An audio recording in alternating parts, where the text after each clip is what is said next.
say then they had to do a blood test to see if her head matched the body.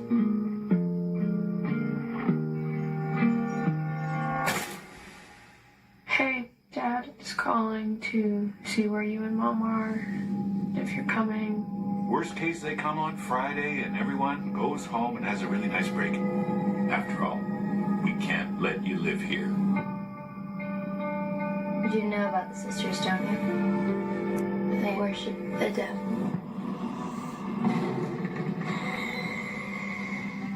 Catherine, is there something wrong? Why are you doing this? Do you believe in God, Joan? Ever tried to look for him? I look for him in the unlikely things that happen. Little coincidences. Blackcoats Daughter, what was in the holy water? God prevailed on the angels they forgot.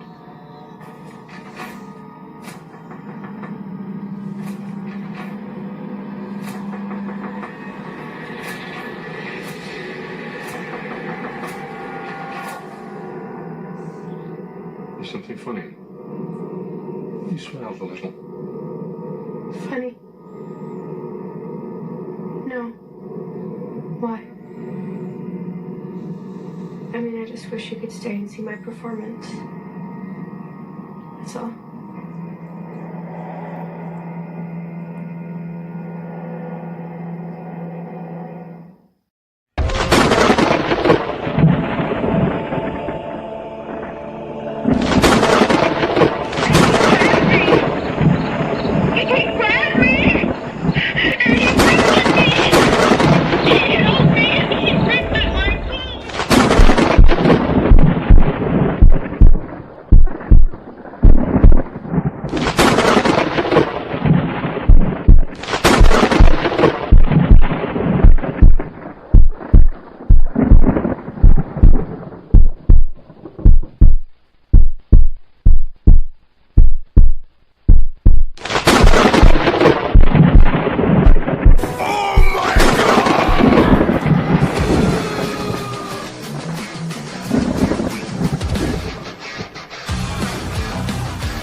What's going on, everybody?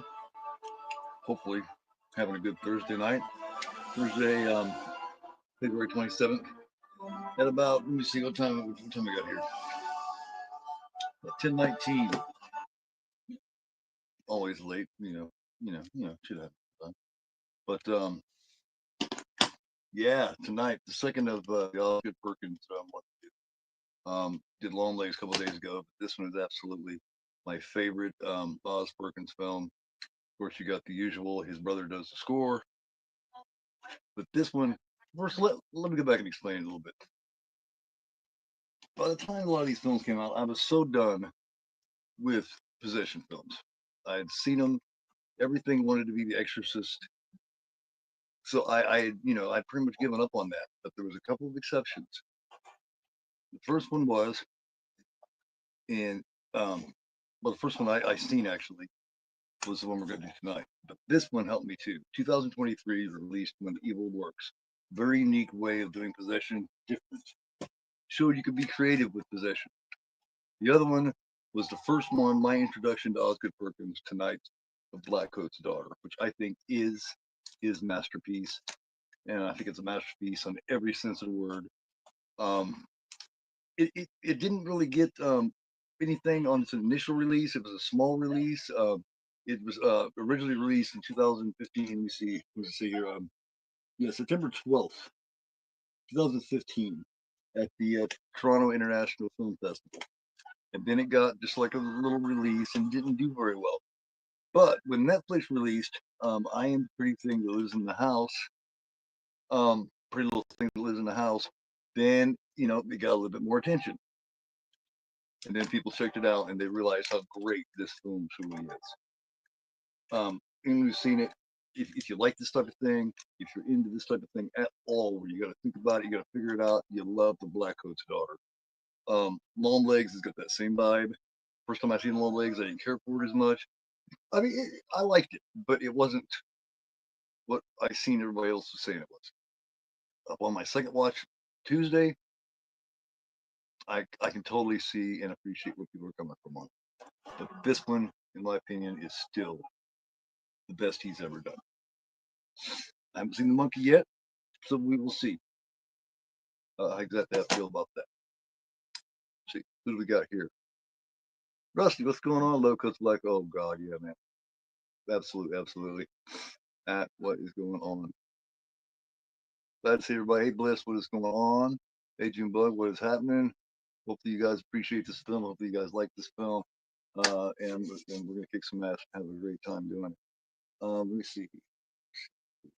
Got anything to also I want to get into this again. I'm gonna be doing this here soon, The Dead Girl. I want to do this. I want to visit this. There's so many films I want to do. I still want to put out that substance review. I'm gonna go deep dive into that thing. But I've just been so busy trying to do all this kind of stuff that I just haven't been able to. So let me throw this link out here again. It is playing on premium channels on this film tonight is playing on premium channels on like Hulu and like Prime. But as far as anything else goes, I don't know. So put this up here. Oh shit. Oh, I'm gonna have to go back into it. Okay, so you don't know what to do. I have to go back up here. Find this. Here we go. I'll just start that one. There we go. So, but it is on the movie, so you can check it out there if you want. If you don't have anywhere else, or if you don't have, if you don't have a studio copy or anything like that. So yeah, I'm gonna get ready to get that going here in just a minute. But I'm gonna talk about Karen Shipka. I really wish she would have played a bigger role. I don't know what it would have been. I don't give a shit if they even made one for her in Long Legs. I think she is absolutely fucking great. I mean, this is the most sinister chick, man. Just if she just, I've never seen her really in a lot of things, but anytime she just smiles, it looks like that. You know what I mean? She knows something that you don't. Like, you know what I mean? Like like she got your cat dead or something. You know what I mean? In her purse or something. This is the kind of look this chick has on her face regularly, and when she does that to Michael Monroe, in it's like I would have been surprised if Michael Monroe wasn't actually a little bit creeped out by it, because she steals that scene from her in that. Nothing against Micah. She does great. Love her in it, follows and all that kind of stuff. Gonna love her even more when she's reprises her role in They Follow. That's something. That's something else. I'm getting ready to do something here real soon. Here, I'm going to put together a couple of people, and I want to discuss a lot of new films that are coming out. Like 2025. Let me go through this for just a minute here and talk about this before we get this going. Let's see, Locked. Let's see, there's one called Holland. There's Freaky Tales, which is almost like an anthology. Borderline. The new Final Destination film, which I hope isn't terrible. they follow coming in 2026. Haven't seen Heretic yet. Look forward to seeing that too. Presence, Clown in the Cornfield. What do you guys think about what do you guys think about this Clown in the Cornfield? I don't know if you've seen the trailer to it or anything. What's your thoughts on that? I'm also getting ready to make a list of my favorites of 2024. I know it's a little late, but you know, shit happens. And thus far, it's probably gonna look like this. I'm giving Late Night with the Devil another watch first before I do this, right? So it's going to be if I was to make it today, this is what my top 5 would be. Let's see. At number 5 would be Maxine, and this is only because I haven't given Late Night with the Devil. At 5 would be Maxine. Okay. At 4 would be Terrifier. Well, no. At 5, I think would be right. Okay, let's go. At 6, I would put Maxine. At 5, I would put Alien Romulus. At 4, I would put Terrifier 3. At 3, I would go with Long Legs. At 2, I would go with The Substance. And at number 1, I would go with Strange Darling. That would be my top 5 or 6. So that's what they would be. But to me, Strange Darling so far is my favorite film that I've seen last year. And yes, Oz is an extremely underrated and writer and director, man. You know what I mean? He writes and directs a lot of his films. You know what I mean? I still need to see Gretel and Hansel, but I liked I Am the Pretty Little Thing Lives in the House. I liked Long Legs. Let's see, what I forget. Of course, he was in a film. He was acting in a film back in Legally Blonde back in the day, back in about the 90s. So you know, which is something I didn't know. He's just a really talented guy, man. His talent, his dad was talented, and his brother has really, really atmospheric and got a really creepy vibe to his music too. So we sing. I see. Loved Romulus.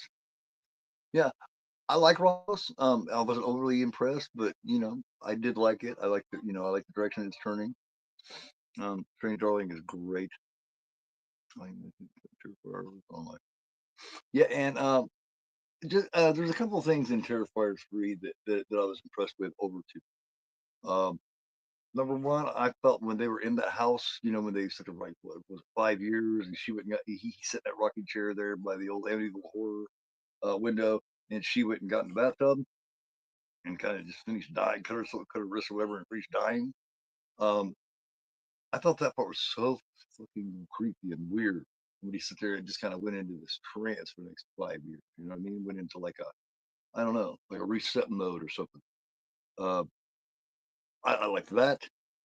Um, I'm not so sure if I liked how they gave us a little more art personality or not. I kind of liked him being the mime a little more than I did him going through and being malicious and flipping her and shit like that at the end. I did like the fact that they had the balls to kill off her brother and make it really gruesome. I thought that was fucking nasty. That's really I think I like about the Terrifier films is they do have the balls to go there. Uh, but in my opinion, by far, the original Terrifier is still easily the best one. Easily, like by a mile. So, you know, and like I said, Long Legs, I've got a lot more appreciation.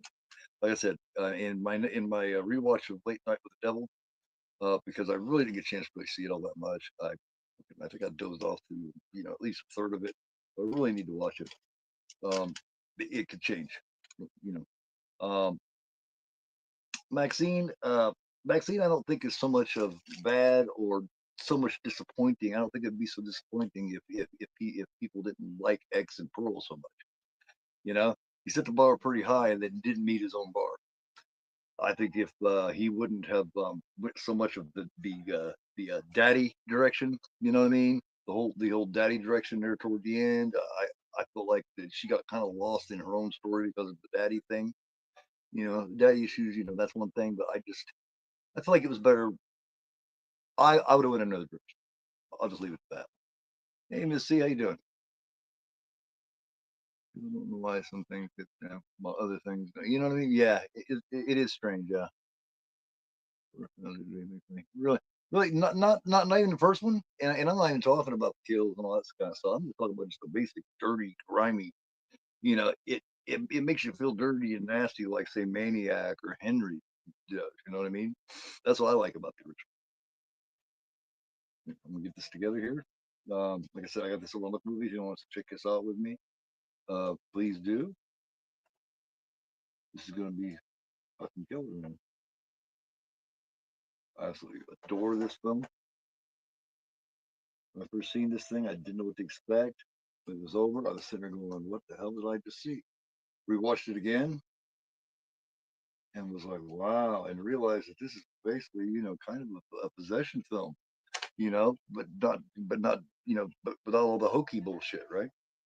You don't got them trying to rip off The Exorcist, or any of the others for that matter.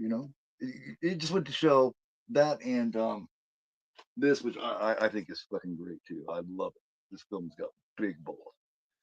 Um, this goes to show that you can still do possession. You just got to be creative. You just got to have imagination.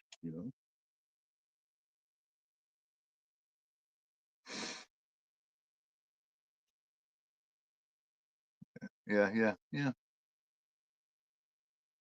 yeah, yeah. Yeah, well, yeah, yeah, yeah. What's your thoughts on the Terrifier? See, I think the first one is by far the best, man. It has got that old grimy feel to it that I love. Two, I felt they tried to get a little too convoluted. They drug out the ending a little too long. The whole floor and the magic sword thing, got a little, you know. Oh yeah, Medieval Orcs is creepy and scary, man. It is. I love that. I fucking love that. But yeah, if anybody needs any time or anything, let me know. Um, and we'll definitely get to this. I'm transitioning back to where I'm doing a couple nights a week at this time, to make it a little earlier where people who want to join or anybody who gives a shit to join can. Um, I was going so late, a lot of times, a lot of people weren't able to catch anything. So I'm trying to, be a little bit more considerate. Uh, the other night, Tuesday night, which Tuesday nights have always been really good for me, and I'm going to stick with Tuesday nights. I'm always going to, Tuesday night is going to be a night where I go either 10 or 11 o'clock every week. No. And did really good, man. We talked out. We had 14, 15 people in the chat. Having a good ass talk. It went really well. And I had a great time. Reminding me of why I do this. Really. So, yeah, Tuesday's going to be for sure. Don't know if it's going to be Monday and Tuesday. I don't know if I'll ever go back to back days every week like that again. But it may be like, Tuesday and Thursday or Tuesday and Friday or something like that. The Tuesday full show is I'm going to be either 10 or 11 p.m. So, like the first Terrifier. I'm not big on 2 or 3. I agree. Part 1 is much better. Sold out. Oh yeah. Yeah. Well, I mean, I don't know. I think he's trying to experiment too much. He's just trying to move a little bit. You know what I mean? He's trying to bring in the supernatural a little too much rather than just leaving it simple, going for the kills, going for the creep factor, and just leaving it at that. But yes, unapologetic blood. Yeah, absolutely. Total, total lack of a budget, and it really, the lower of a budget you have, and the more of a tight knit film crew you have, the family vibe of the film crew, that and no money, great horror film every time. The less money you have, but the tighter the crew, you know, better horror film you have. I'm gonna do a 10 here, and I'm gonna go with like usual. I'm gonna do a silent 5 and an out loud 5, and we're gonna roll this motherfucker. So starting right now.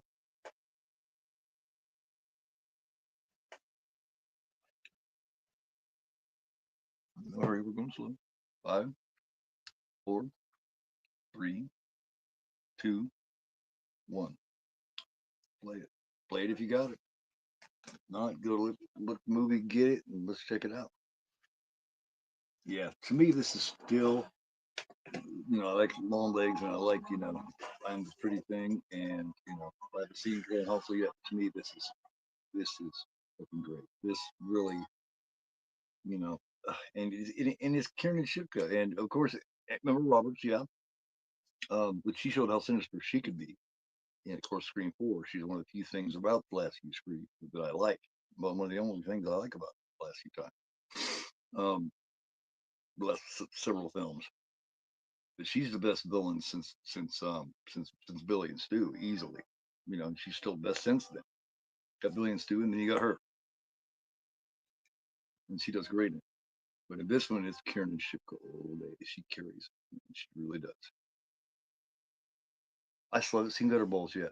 I do want to see it. I've heard good things. Absolutely.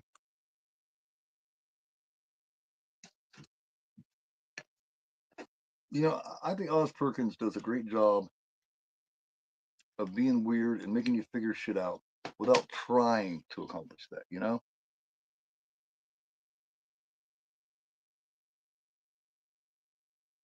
yeah, yeah.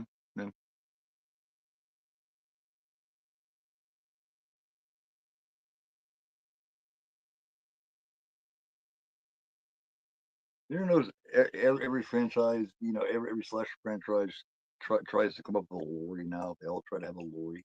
Yeah, I thought this was daddy.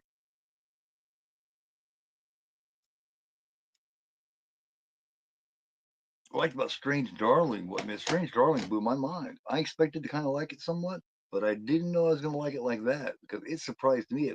You know, after about the first 15 minutes or so, but then I began to realize that every few minutes this thing was making me go, wow, oh, whoa. You know, I didn't see a lot of that shit coming, which I loved that. I loved that about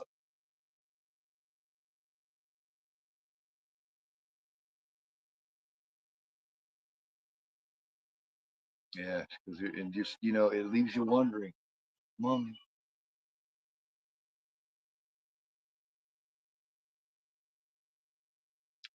We'll see the Winter Pride. I think we will eventually.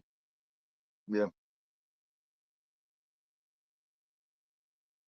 yeah. I didn't know I was going to either. I mean, I figured I think it was all right, because I heard a lot of people, I trust their opinion, say that it was pretty good. So I figured, yeah, I'll enjoy it. I didn't know I was going to make it my favorite film of last year. I didn't know that was going to happen. I did not expect that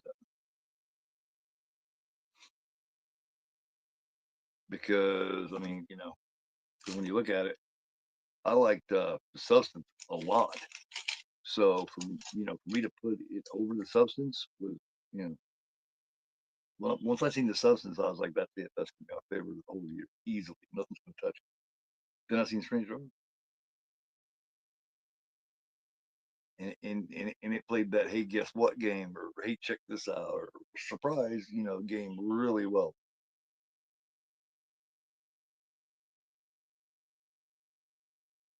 Right, right. I haven't seen that yet. Wow, you ranked 22 of them? Damn. I don't think I've seen 22 new films last year. I try not to watch very many new ones, but last year was so loaded with a lot of you know horror films that I was intrigued by that I much more than usual. Like I watched maybe five or six, maybe maybe seven new films last year, and that's just not like me. I just don't watch new horror or new films in general that often. But I think I might change that. Now. If it keeps going the way it's going, we got a few new ones coming out here that sound pretty good too. I'm really looking forward to the new It Follows, the sequel. They follow. Hell yeah, shit good. She is so. See, I don't remember at this point she had already seen her mom's car smashed up, but she's just sitting there and she just Karen Shipka just has this shit-eating grin about her that just looks like she knows shit you don't know. It's almost like she's laughing at you, you know. And it's just, it makes you just want to grab her and say, "What the fuck's wrong?" Slap her around, you know what I mean? He's like, "Bitch, what are you doing? What have you been up to?" 'Cause she looks like, yeah, that's what it is. She looks like she's always up to something that she's not supposed to do. Always. I hate to have seen her, she was a little tiny kid. I bet she was real.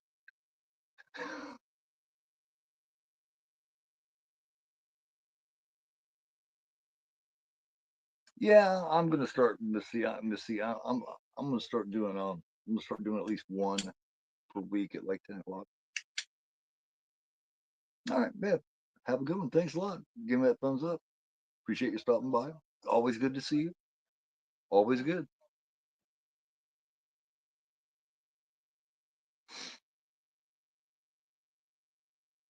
Yeah, yeah. Tuesday night was a banger, man. Tuesday night was a hell of a banger.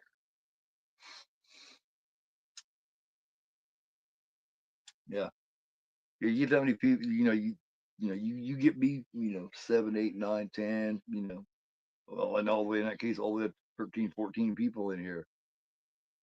Watch me roll, yo, because I will fucking eat it up. I will eat it up, and I will talk some film, until you don't want to hear about it. But hell, I can do that with just a couple of us too. The difference between me and a lot of other people is a lot of other people can't keep up with that many in the chat and cover the film and everything. I can't. I can't. I can, I can divide my attention, multitask through 10 people and the film. It's not that hard. Just take a little bit of effort. Just takes a little bit of giving a shit. You know what I mean? Yeah, being a night owl helps. That's why I like to do a lot of them late. Like my the Forgotten Slasher show. That's pretty much strictly going to be pretty much a late night thing. I'm always going to do that at midnight. You know, just the same thing with Extreme Theater when I decide to do that again. You know,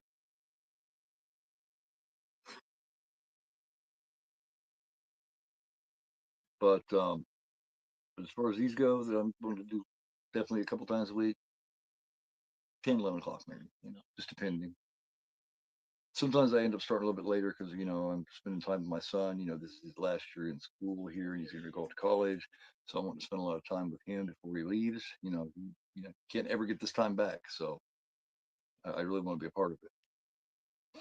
That's what's part of been the hold up the last year or so, too, with all the stupid shit that went on. Well, maybe just want to get the fuck away before I committed fucking homicide. On some stupid people.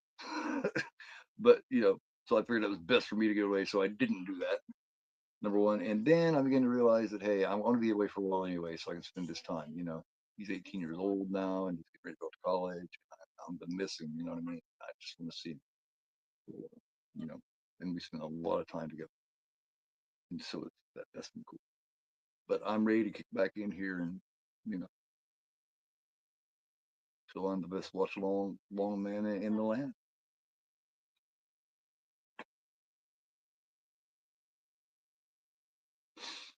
Because yeah, trust me, I was about to commit homicide on a couple people. No joke. Not even fucking around. You know, because you're far away from me doesn't mean I can't reach you. And it just made it where I wasn't having fun anymore. I just was not having fun anymore.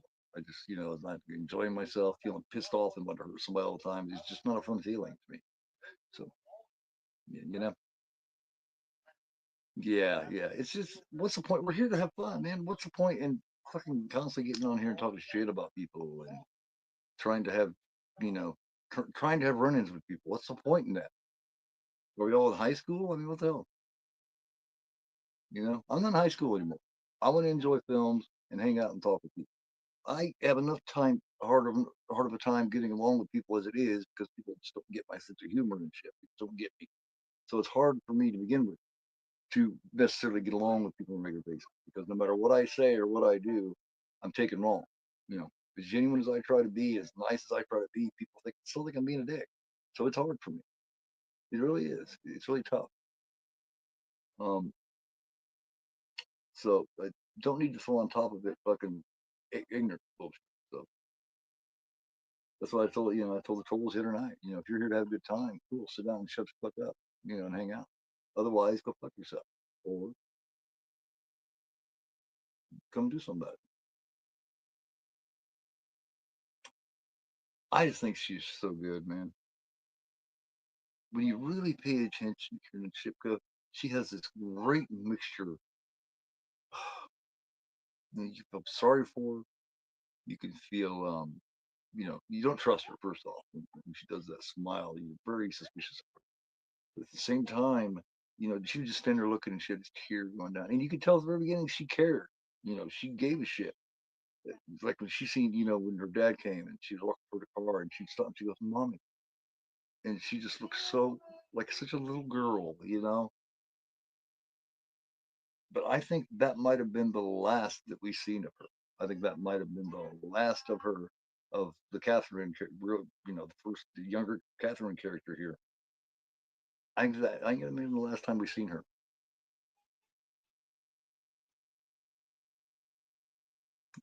Okay, Sony's, yeah, sometimes like we go brow.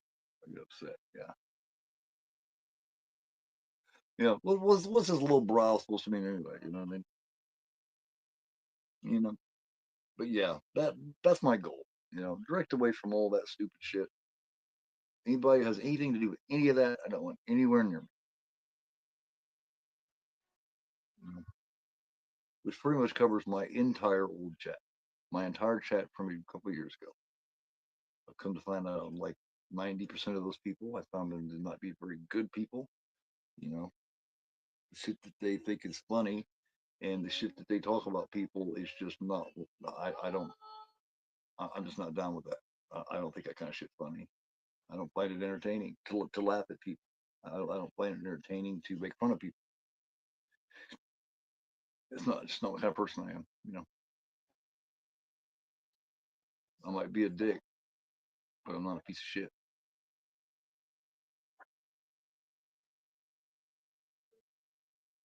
I'm a good person, even if I am an asshole. You know.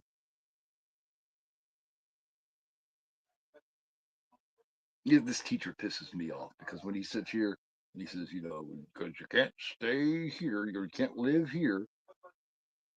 Dude, I ain't trying to live here, dude. My parents ain't showed up yet. Well, what do we do? Go hook down the street or something?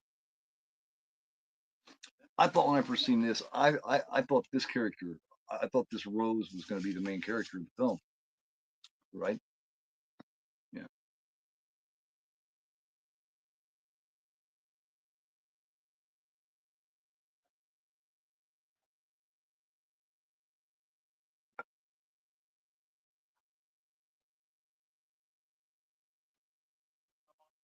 Well, parents don't get confused and forget and leave you at school. You know what I mean? They don't get confused if they forget about that happened just because something's going on in that brain.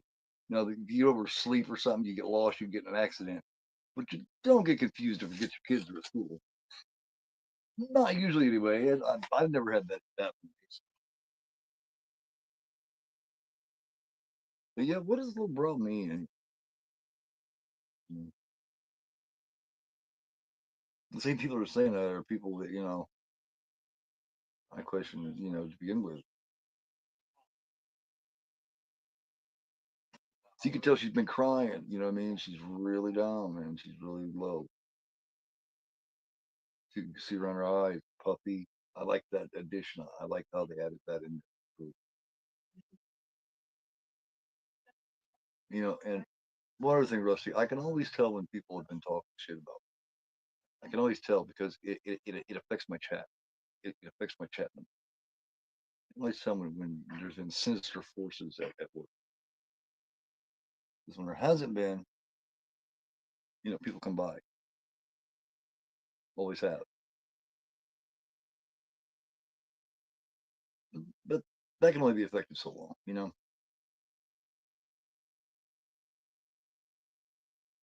Uh, I'm gonna reign triumphant.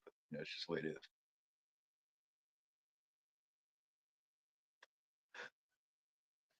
I'm going to reign triumphant. So I decide I'm going to accomplish something I do. About 14 and a half minutes. you know, and this means something to me. You know, this is important. You know, I care about this. I care about the chat. I care about my chat. I care about, you know, I care about the people in this community that don't, you know, that, you know, the good ones that treat people well. I care about a lot, you know, and I'm there for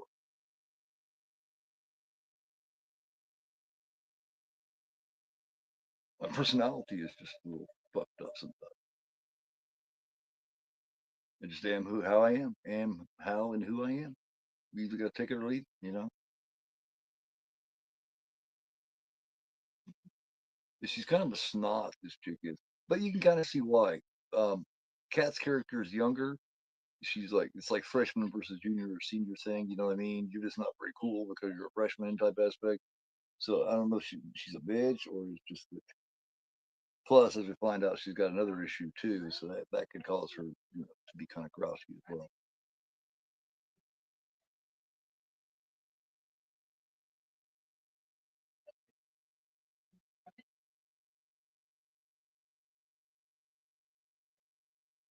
Yeah.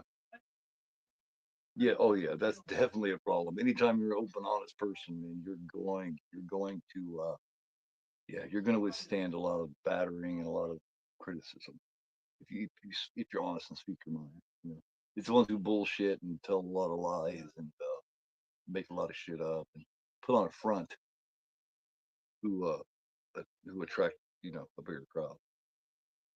It's the way it is in any medium, though. You know what I mean? Oh yeah. Honesty definitely rubs people the wrong way. There's a way of doing it, you know. There's a way of doing it, but no one wants to hear the truth about themselves, you know. Nobody, or the truth about how things really are. You know, it's a much easier life if you go through it delusional, right? I actually wish I could. I wish I could go through life being totally delusional and, you know, buying all the bullshit, but I just can't. It's a cross I must bear.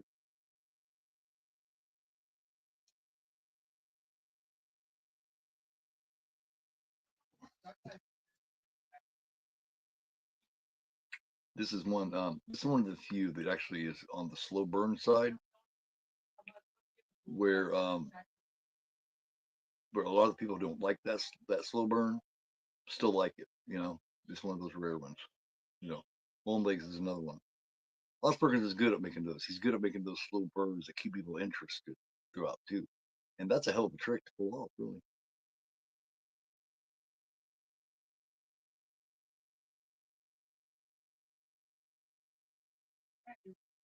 See, every time it shows, it's like she has theme music. Cat's character does. Anytime she's involved, you get this creepy, weird, eerie music with it. Yes, yes, yes.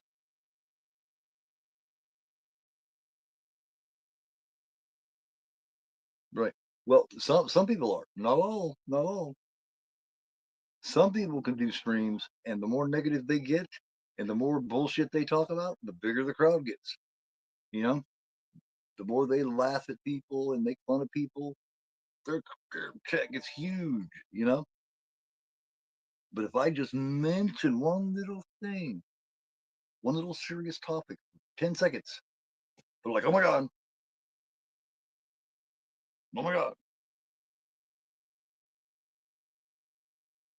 completely baffles me.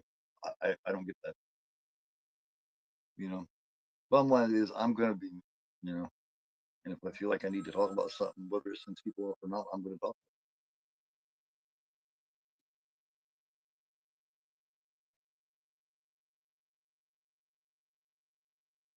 No point in even fighting it. You know what I mean? Well, it's because people are mean and people like to bash people and people like to be cruel and, you know, people enjoy that and people love hearing it too. They love that shit. You know, the more the unfortunate people and, you know, like that or made fun of, you know, the funnier and more entertaining that shit is for people, I guess. I don't understand it, but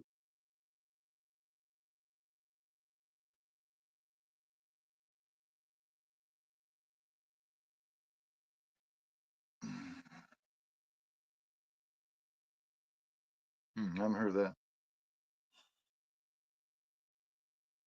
Too slow burn. Oh man, I'm not too sure if you could be too slow burn. I mean, I guess you could. I guess you could. I guess I'd have to check it out. If it's slow burn to the point to where it's just completely boring, but usually a slow burn has a good point. It's burning, it's building up to something. Here we go. Now is when we get the let's see, yeah, the Joan character. Here's the Emma Roberts character, Joan. Now, you know, anybody rewatch or anything like that hasn't seen that yet, I won't get into it. I won't do straight up in depth commentary because it just totally give everything away. You know, but yeah, yeah. When she wants to be sinister, she can be really good and sinister. I was really impressed with her character. She's one of the great things, you know, in a franchise that's really tired and worn itself out. She was a bright light in part four screen. And when she started running her own face into the wall and shit and into frames and throwing herself through the glass table and shit, I was like, hell yeah, there we go. She does too. But so does Kieran Shipka though. The cat. Cats. Especially when she gets that grin, man, it's creepy as fuck. I'm gonna turn my back on her when she got that grin. Like, what are you doing back here? What are you thinking? Put the sharp knives away. James Remar. He's been doing it for a long time and doing it really well. He actually ran into early in his career. He ran into a lot of problems. He had a lot of issues going on that he had to straighten out. And I mean, a lot of people forget that he plays Gans in 48 Hours. Or he's you know the main bad guy in 48 Hours. I I love that part when he gets shot. I think it's Eddie Murphy that shoots him. He goes, "Oh, I can't believe it! Oh, I got shot!" Like, damn, imagine that. He couldn't believe that a bullet could actually penetrate him. I thought he did that so well. Oh, I got shot. Wow, man.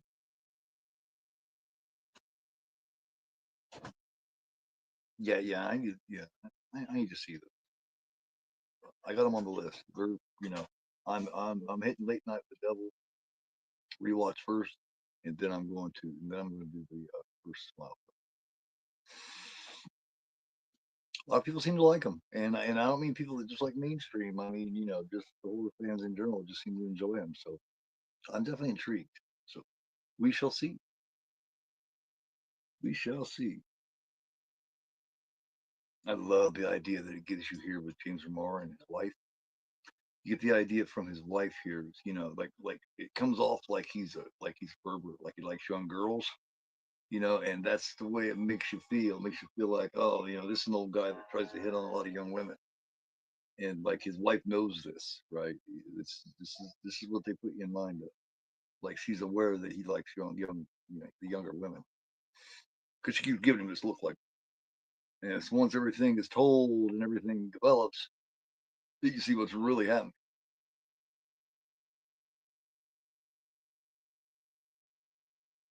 This dude looks so stressed out, and she just looks pissed.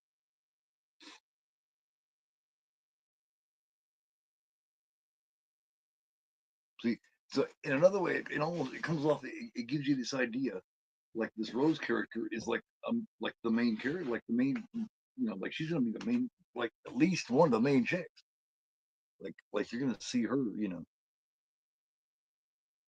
I love movies that do that. You know what I mean? That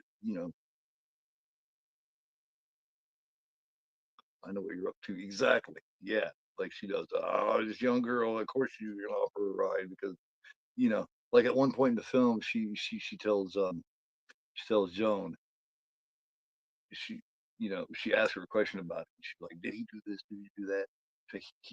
he does this all the time, you know? And you're thinking, oh wow. First time I seen it, I was like, oh wow, he does this. Yeah, he's only being nice because, you know. And I love how they leave it at that. It's a perfect play on dialogue. It's a really good play on dialogue. I love it. Yeah, yeah. I remember that. Exactly. Except for them, they're wanting no nuances, they're wanting no bullshit. You know that's back in time in film where they didn't play with dialogue and stuff. They just went straight to what they meant, and then that was it. You know, the '70s and '80s were good at that shit. You know, if they wanted you to get the idea, get an idea, they just straight up told you what it was going to be. You know, like um,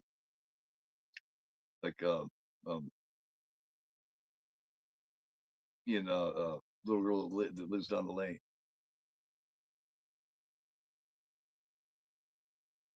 You know, with Martin Sheen. You know, they let you know right about the way that he is a fucking dastardly pervert.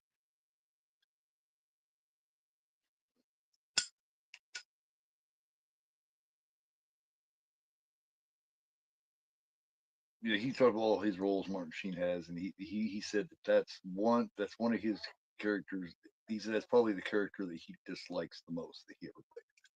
You know, he's not, he's not big on that character that he played as a person. You know, doesn't like the guy he played, which speaks volumes. It says a lot. It really does. She's hearing. She's like, "What the hell is that? Why am I hearing shit through the vent? I'm hearing somebody talk. What?" Yeah. They didn't have to play around. They just went straight to the shit, especially in the '70s. Holy shit! Especially in the early to mid '70s. Damn. That's that. I think that's when the roughest films were made. Was at that time. You know, like you couldn't make any of those now. You know, it just wouldn't happen. They wouldn't call them being video nasties anymore. They would just, they would just, call it Satan. You know, it would be just evil. I love the isolation of this school. They it's perfectly written how they have everybody gone except for them. You know, you got this group of people that work there and shit and everything that live in the other house, and you got these girls right here, these couple of girls right here, and the place seems so big and so creepy and so eerie. It's like some of the videos of people you'll see, on YouTube or wherever, where they're just walking and they're going on the stairs, and you got the camera coming around the corner, and what the hell you're gonna see next type thing. The ones done really well are pretty fucking effective, really, very effective. Yeah, like look how big those doors look. Like she just got back from having this discussion with her boyfriend, and so she's going down to investigate what this shit was that she heard through the vent, and she knows it has to lead down to the furnace and shit, right? So she's gonna go down here and pick this up, and it looks like a completely different building now. It looks like now she walked through this door, and now it looks like a completely different. It's like she just stepped into hell or something. It's a completely different building. The rest of it, I mean, the rest of it looked institutionalized and white walls and all that, and kind of hospitalish looking. But this down here, it's like this place hasn't been upgraded in a minute. Like she just stepped into this, the first division of hell or some shit, like hell's hallway or something. Now they see now you look in here and these bricks in this place, it looks like fucking the Amityville horror basement.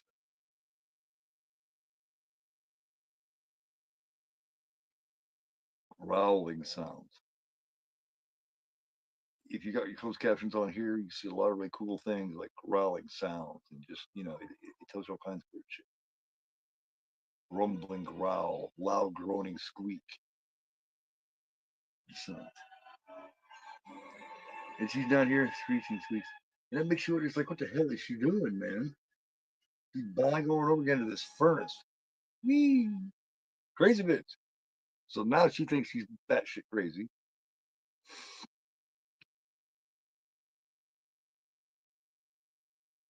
Yeah, yeah, right. Yeah, yeah, yeah. And just Joan, just let you know, Joan, this is Joan. So they actually helped this girl. Um,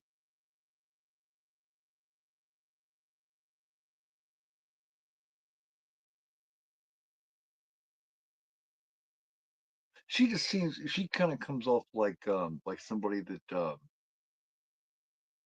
see, and he's been in there in her room while she was asleep, which, that seems weird. Um, she just kind of seems like just somebody that, that's just been through a lot, this girl, Joan does, you know. You're not quite sure where she's wanting to go and where she wanted to end up and really where she came from.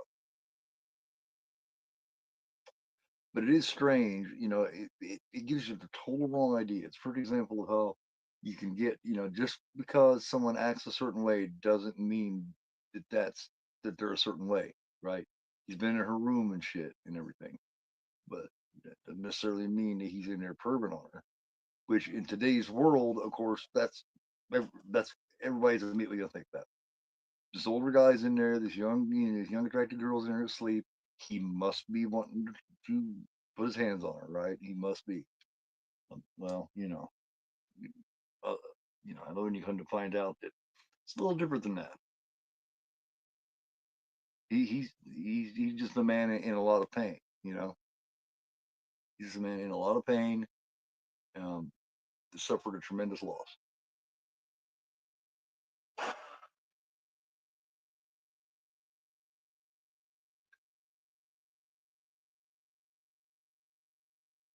Yeah, that was Shivka. That was Cat. That was Cat. She just had her hair, you know,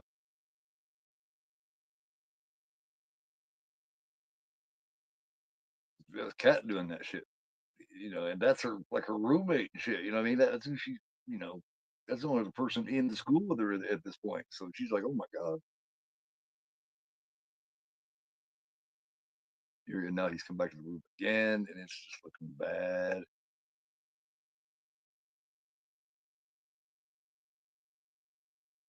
Let's see, is it my yeah, but everybody's got it though. Everybody's got it one way or another. Everybody's got this. This society just puts your brain to a certain point to where this is just it's like the template of how you're supposed to think and feel. But just because a person's acting one way or a person seems one way, today's society just puts them that way. If that's the way you seem, that's how you are. You know, he seems like a pervert that's trying to be sneaky and shady, so that he so he just is right. Like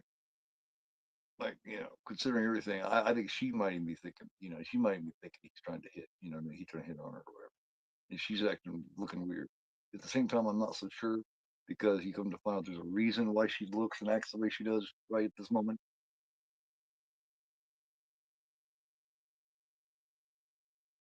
It seems weird. He's sitting there, he wants to talk to her. She's not even dressed. She's got a shower. It's like, why are you still sitting there talking to her, dude? Until you find out why. It's like, oh, okay.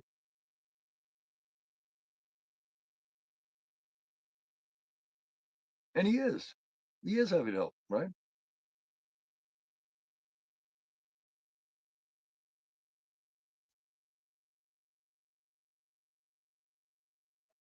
Yeah. Well, that's rare. You know, that's rare, Rusty, because most people don't. And I've studied people a lot with this shit. And I'm telling you, every time, like how things have changed, these years. You know what I mean? If you're 30 years old and you get a relationship with a 19 or 20-year old, you're just a sick pervert, man. You're a sick pervert. Period. And in our day, when we were younger, it wasn't shit for a 17, 16, 17-year-old girl to be seeing a 25-year-old guy. It just went on all the time. Now it's gotten to the point to where if you're 45 and dating a fucking 25-year-old, you're just a sick ass person, you know. Even though 25, a person has been an adult for quite a long time, they can decide. Here it comes. He's talking about you remind me so much of someone, and she looks like, oh, don't be telling me this bullshit, man, you sick old man. But no, that's not what she's thinking. It's not what she's thinking. I think there might even be a little guilt in there, maybe. Yeah. God, I want so badly to talk about why this is happening and why she looks like this and why, ugh, what she knows that he doesn't, Oh, God, I want to. Yeah, yeah. But, you just must be a fucking dastardly sick person, though, if that's what kind of shit you do. Person 20, and a person, in their 20s or, old enough to decide, how old the person they're sleeping with needs to be without anybody else talking shit about it. I'm not saying that girls when they're 16 seeing a 23-year-old dude was the right thing to do. I never thought that was a good idea. But that's just what teen girls liked. They like grown men. They like men. They like boys. That's why they went on. It was sometimes it was hard for a 17, 16, 17-year-old guy to get a 16, 17-year-old girl because they always wanted to do their 20s.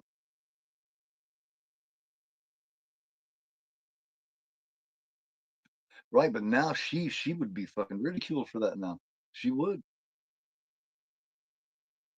He thinks he's made her totally uncomfortable, and that's not what he wanted to do. He didn't want to come off like a pervert. He didn't want to come off like that. He's actually a good, decent man. I don't even think he noticed she was in a towel. To be honest with you, I think he's that decent. I don't even think he noticed that. I don't even think he paid one bit of attention to that shit. See, and she's not uncomfortable because of that. She's uncomfortable because I love that. Check out that. You see right there on her shoulder? See that scar? Looks like a bullet hole, huh? Where she got that?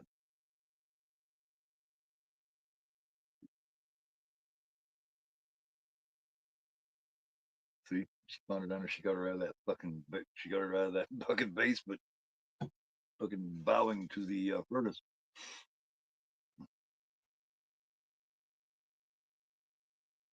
Oh, and she definitely got her demons. Yeah, but I think in a way, deep down inside, she was feeling kind of bad. She was because she knows what she's got in mind. She knows what her end result is. She knows what she wants to accomplish here. And I think since he's being so nice, I think she's feeling kind of bad. She's like, oh, fuck. Because the whole point of this is she's trying to recapture the the what's the right word? She's trying to recapture that what she felt when she was younger. You know what I mean? Without giving too much away. She's trying to she's trying to capture that. She's trying to capture because she felt truly cared about and truly wanted then. Hey, what's going on, Brian? How you doing, brother? Hey, what's up, Brian? Hey, Brian. Yeah, man. Was you the Brian that was here the other night? Here about a week or so ago when I had to let the trolls, know who was boss. Because if so, if I got shitty with you, I apologize for that. That wasn't intentional. Wasn't intentional. So if that was you, sorry about that, man. Um, you know, those things where names I didn't see always on a regular basis. They all kind of became one big troll, and I just like, fuck.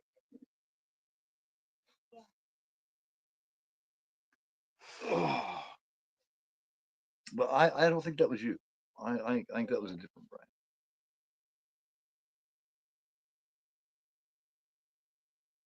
See, she just scared the shit out of this chick, man.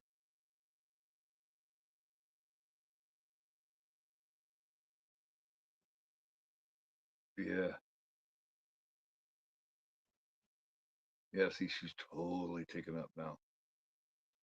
Look in her eyes, and her eyes are black. Like she has no color in her fucking pupils and shit. It's just black. Hey, Stacey, how you doing?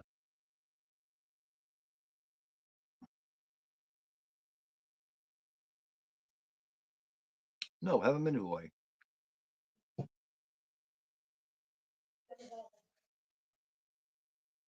Oh, absolutely, absolutely, man. To me, this is his masterpiece. You know, a lot of people say, you know, long legs and shit, but to me, this is the one. This is his masterpiece. This is his best film, easily. You know, but I like long legs, especially after the second watch. I really appreciate it a lot more. But this is the one, man. This is the one that made me a fan. First one I seen of his. I like I'm the pretty little thing that lives in the house too. I like that one too. To me, it falls. You know, the three of his I've seen, it falls at number three. But I do like it.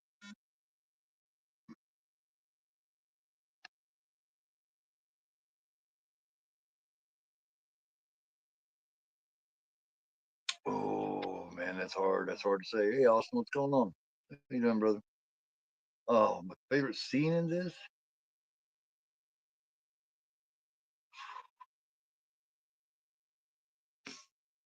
Hmm. Maybe when they go over to the maybe when they go over to the house, you know, with the lady, you know, the religious ladies that live there, that work there, and they go over there the next day there when they're getting ready to have breakfast. That whole scene, maybe, yeah. Oh, you never seen this before? Oh, Austin, dude, you got to see this, man. You got to watch it. You got to see Blackcoats Daughter, man. This is really good. This is one of the, like I said, this one and When Evil Lurks. These couple of them that prove that, you know, on the possession side of things, you can still do creative shit. You don't have to steal off the Exorcist and show. Oh, hey, HMO, what's going on? What the hell? Can we call you something besides HMO? What was your name? God damn, it's been a little while. You haven't been around a little while. I forgot. You got Best Friend Shears. Oh hell yeah, that's pretty good, man. Yeah, I got like 5 copies of that film. That it's one of my favorite Cronenberg's. Easy.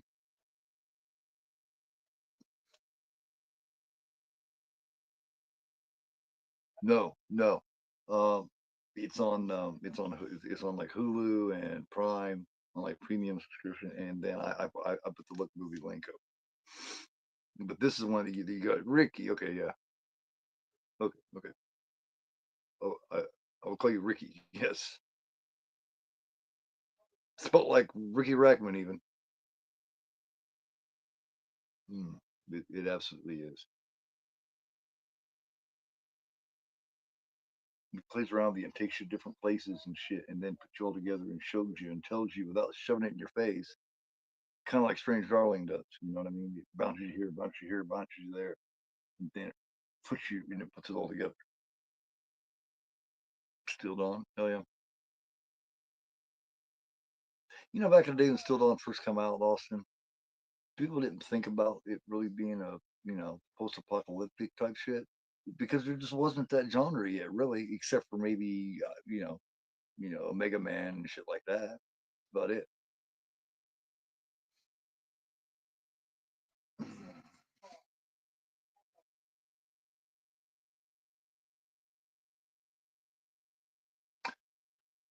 I actually consider at one time when I left, you know, for I left for quite a while.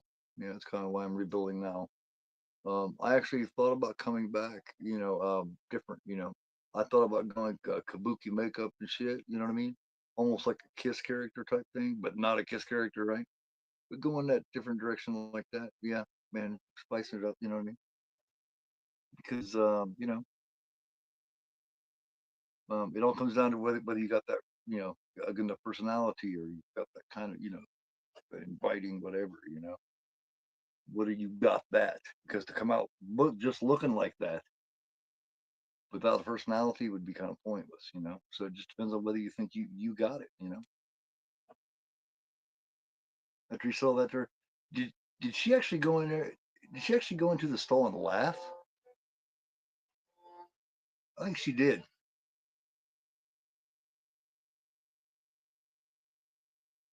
No, no, it didn't do very well back then. No, but yeah, I've definitely considered doing some shit like that. Yeah.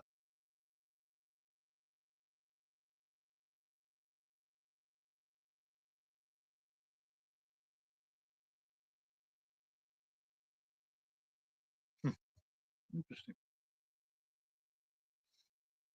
But yeah, yeah, I consider coming in and making a real but I decided to go back with my old self. You know what I mean?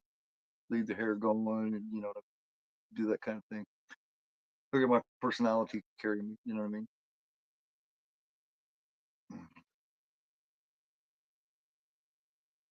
Personality, knowledge.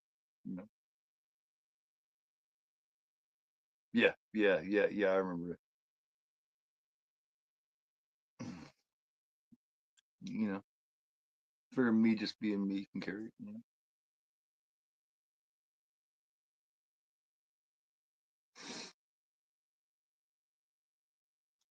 Yeah, hell yeah, go for it. Yeah, hell yeah, do it. I'm curious what you look like and what and how you're going to come to us personality wise anyway. You know what I mean? Because I get this idea of your personality and everything now. So kind of curious how you're going to bring yourself to us when you decide to do that.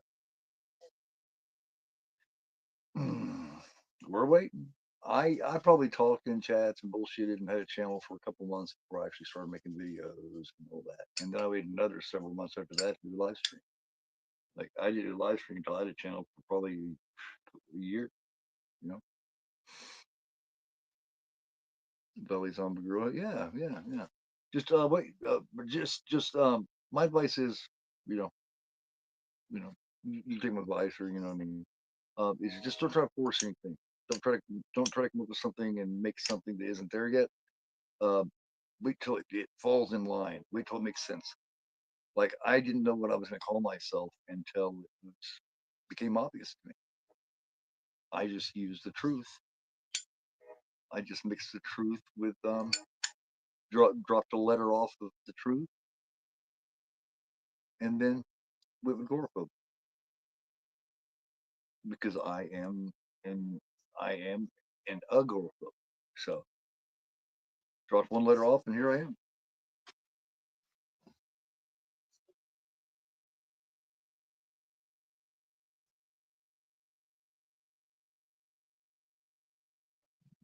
Right? Yeah, yeah. Getting higher. Yeah, which doesn't always work out best for me.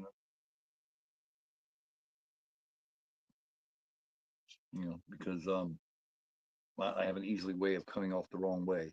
You know, uh, you know, the nicer I try to be, in the more more considerate and shit that I try to be, in the more I try to make my point and be, the more misunderstood and and shit I become. So it just is what it is. I like coming off like that. Kind of sucks. But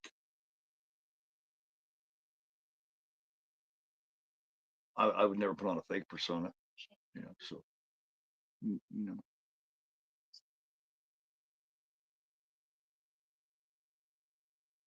unless I wanted to, unless I wanted it to be just all about the performance aspect, right? But that's not why I made a channel. The reason I made a channel was to connect with people because being in agoraphobic and having agoraphobia for years now, I had drawn away from people so much that I didn't have contact with anybody besides my family anymore. So that's what kind of made my channel, was to make contact and to be able to talk to like-minded people like myself that love film and that love to talk film, because you can only drive your family crazy so long discussing film and shit. you know, my fiance shit doesn't give a fuck about, about why this character does this and how brilliant it is this character does this. You know what I mean? Different little things. She doesn't care about that shit. She just wants to watch the movie. So, you know, in order to find people who give a shit about that kind of thing, you kind of have to come to this kind of a community and this kind of medium, right?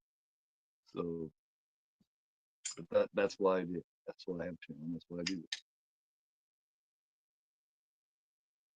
Because you talk to your average regular Joe about this kind of thing in depth like we do, and they're like, okay.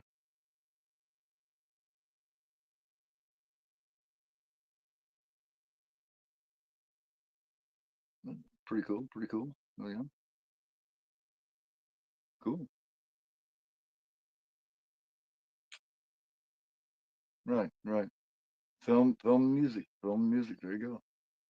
Darkman, Shocker, and Driven 4Ks. Oh hell yeah. Very cool. Very cool. Yeah. Well, it's just all about how it's shot and then how they decide to do the transfer, man. Yeah. Yeah. Yeah. Okay. Yes. Yeah. Well, not necessarily a better level because talking on here with you guys is a lot different than if we were talking in person. You know what I mean? There's a level of comfort I can build between here and here. And a lot of people think that being agoraphobic means you're afraid of people. No, no, just uncomfortable with people. Like to be honest with you, I'd be more uncomfortable with someone coming, somebody I know very well or anything, coming in my house than I would be going to their house.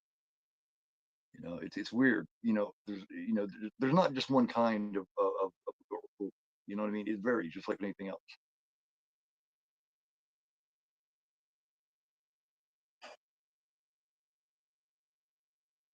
Hey Russell, how you doing? How's it going? But yes, the same disease. Yeah, same disease. Yes.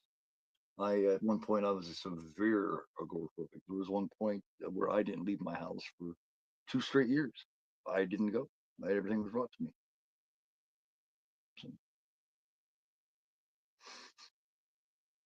right, right. But being inside her house, yeah, yeah, absolutely.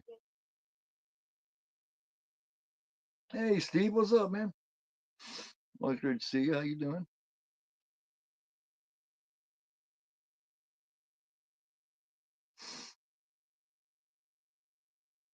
Yeah. Well, I feel like people come to my space. They're like, you know what I mean? They're infringing on the one place where here's that scene I was talking about. She, dear Lord, she has her say grace. Thank you for this meal that you have placed, and she's being obnoxious about it. It's this grin. There's that fucking smile I was talking about. Catherine, you feel like she's disrespecting Christ, which she is.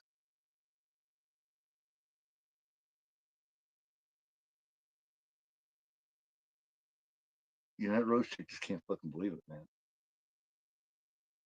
They cannot believe how she's acting, what she's doing. Yeah, it's like, are you disrespecting Jesus? Yeah, and then she goes stand and puke over the fucking thing.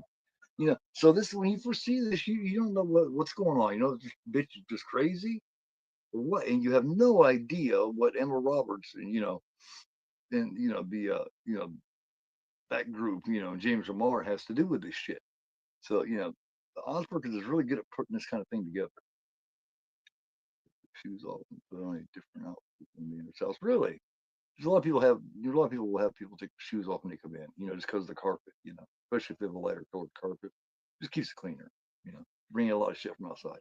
But to change their outfit, that's odd. That's some OCD shit there. Wow. Yeah. Crazy. I didn't know that about him at the dinner table. Certainly killed the appetite. Yeah, she wanted to disrespect that. Well, Jesus, that was scary. That woman's like, that shit's about to go down right now. This whole scene right here, where they're in this house here in the breakfast. You asked what my favorite scene was, so I asked what my favorite scene was. This is it. Another one. Well, yeah. Well, it's like that with anybody. if you go to somebody else's home and they ask you to do something, as long as it's not ridiculous, if they're respectfully asking you to do something, you do it. That's just common basic, consideration and respect. You know.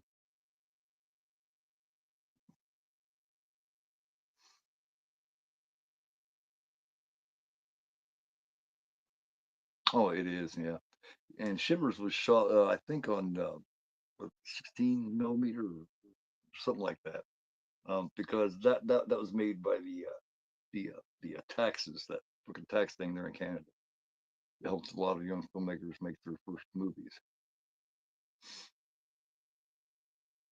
but it's still done good. You know what I mean?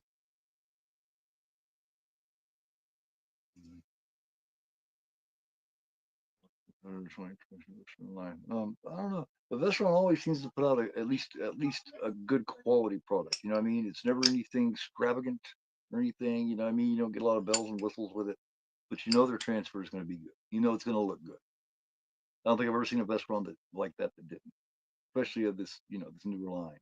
I've got their uh, I got the Dentist 1 and 2, and I got Floor High, and I got a few of them, and they all look really good. Yeah, love this, and it doesn't tell you anything. It lets you find out at the same time. At the same time, like she has no idea what's going on. She's just out there shoveling. They sent her outside, to shovel, and I love how you find out at the same time she does what the fuck has been going on. Something is gonna be going on in this place, right? But you find out when she does. So it's like your roads, you know. Right now, I love films that do that. That each scene you become that character that shit's unfolding to. You For that particular scene, at that particular moment, you are that character. When it switches, you become the other character. That is good character-driven writing. You have to have good character-driven writing because it lets you experience it with them. If you do it always from outside, you're not going to feel what it's like to be in their shoes. You're not going to. It's a lot scarier when you get scared with the people, right? That's the point I'm trying to make. If that makes sense, you get to get scared and find out shit at the same time they do, like walking into a room and seeing, a massacre or something. If you find out at the same time as they do in their shoes, but if already know what she's going to be walking into or whatever, it just takes something away from it. That's the difference between knowing how to write and knowing how to direct and not knowing how to write and direct. Maximum Overdrive, hell yeah. Yeah, man. Just just experiencing experiencing a little bit of internet issue. So you know what I mean? You would turn it off or whatever. I apologize for that. I really am making some kick-ass points. I really am. But I'm having a little bit of internet issue. And you notice I had that problem last week too. So just is what it is. I apologize for that. But if it's low, turn me up. You wouldn't believe all the shit you guys miss that I talk about. That really makes that's really good takes on shit. You know, you know. I have a lot of good points that I make. Mhm. It's just too bad a lot of you guys don't hear because my shit sucks so bad. Mosley, yeah. Mosley's just such a good character. He's just such a good character actor. He can take something little and make it, make something special out of it. Like Chop Top is almost that's all Mosley. He's not even really written to be that way. Not like that. That was all him. He created that.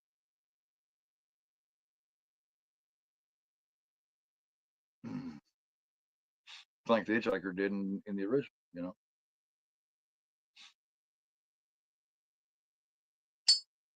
But he didn't want, they was like, oh, be kind of like the Hitchhiker. And he's like, oh man, here, just let me run the suit.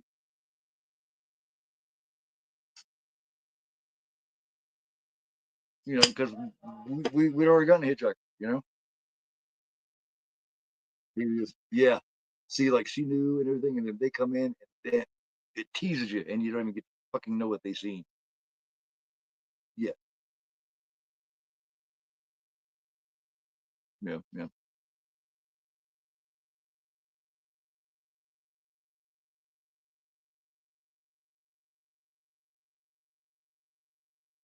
yeah. It's gonna go back, and it's gonna go back and tell you all about cat for a minute. And let you all know all about the cat here first, and then it will. I got a fucking issue here. I have no fire. This sucks. Find one down in my chair. Probably not. Where do we get one? Damn.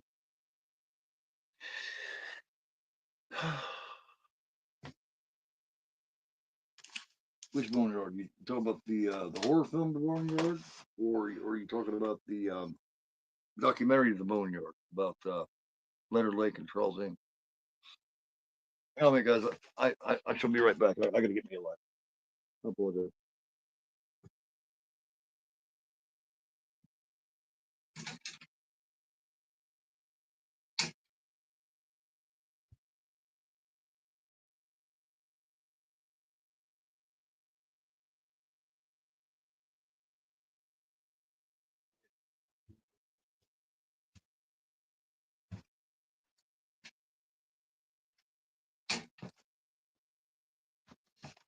All right, I am back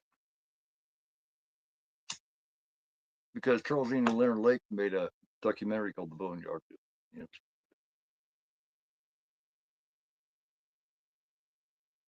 So you notice here when you're seeing Cat, she's different. She's a different cat.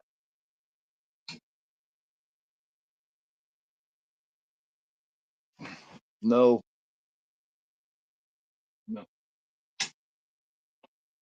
you just live on my cord. I gotta shorten my light here, and it really sucks. Hey, Joseph, how you doing? Oh, how you been doing, Joseph?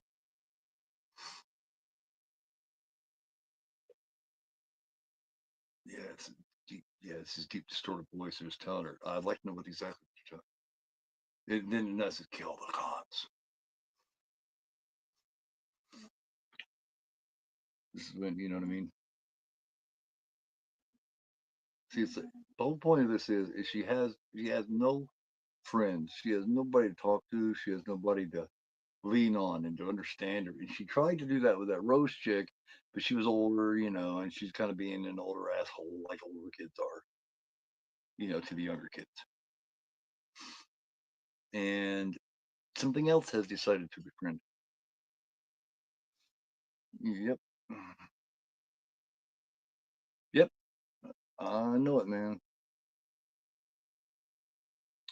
No, just do it, man. Just do it, man. But let me give you a little bit of advice, man. Don't don't try to lean on everybody on here, because you know I hate to bear bad news. But a lot of people, there's a lot of people on here don't exactly, you know, they aren't exactly some of the nicest people, you know. So just you know, bottom line it is, you know, and I'll be able to say it. Most people on here just aren't your friends, just aren't friends to you, you know. You know, this is just like every other place in the world. Everybody you run into and is nice and you think is nice to you aren't, you know, doesn't mean they're your friends. So I just kind of wanted to give you that advice. Man. Just be careful, okay? Be careful. Parents don't think you can do it.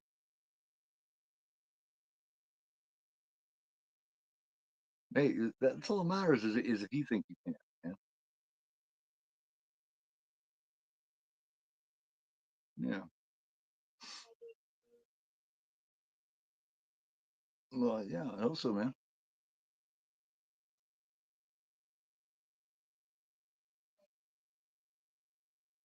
So this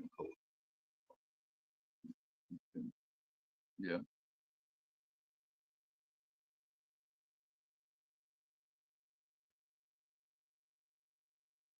Yeah, do it however you want to do it. However you want to do it's the right way.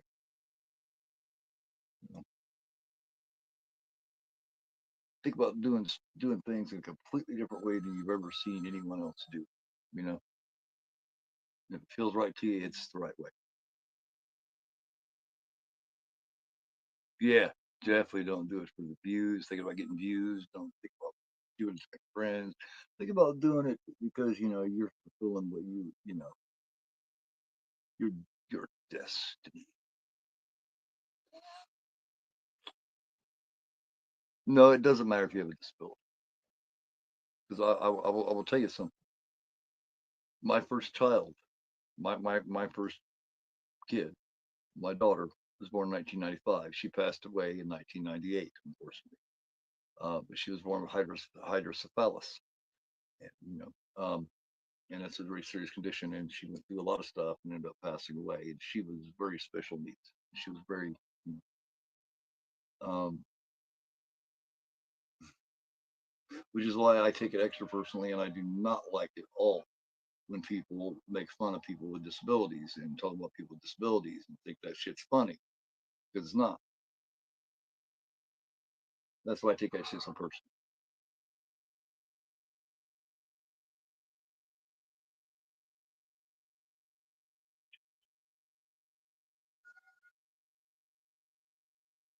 I never seen that film, Russell. I seen that there was a book. That's Stephen King, right? But. Yeah. Well, the worst loss, man, was fucking Gene Hackman today, man. God, man, I love Gene Hackman. I hate to see that.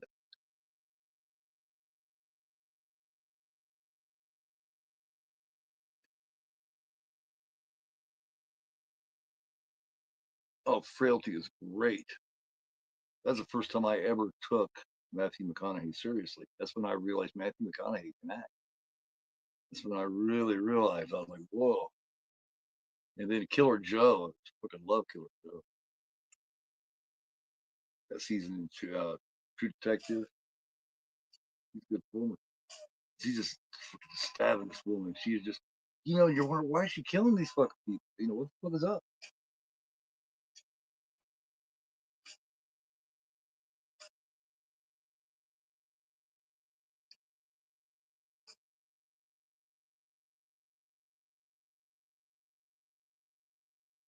Oh wow, it's a good fucking show. That's such a good show. Man, that is Matthew McConaughey's greatest performance in my opinion. Is Killing Joe. I'll kill you all. He's like, tell me about Rex. He's like, what do you mean? Yeah, well, you know, does he talk funny? Is he short? Is he fat? Is he, is he, tell me about Rex.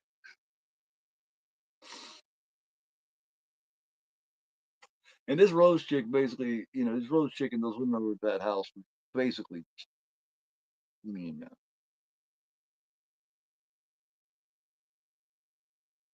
why are you showing the cry face, Joseph? What do you think I said? Was it? You know, I was just trying to, tell you just not to trust anybody on here. You know, you know, maybe I shouldn't have said that. But I'm just saying. Oh, okay, yeah, yeah. But Michelle Treffenberg, yeah,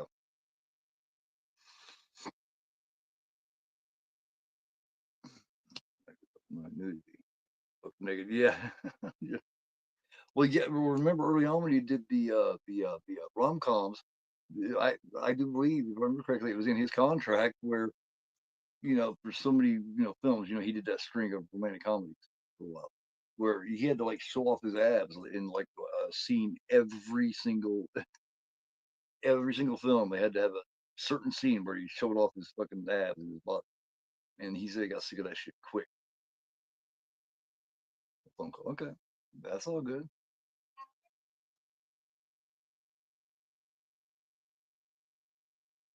See, she's completely creeped out by Catherine now.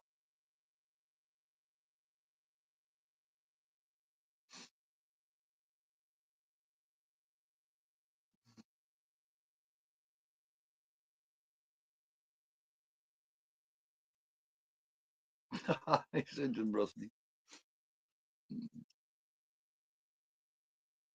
You digging on the Matthew McConaughey there, Rusty? Yeah,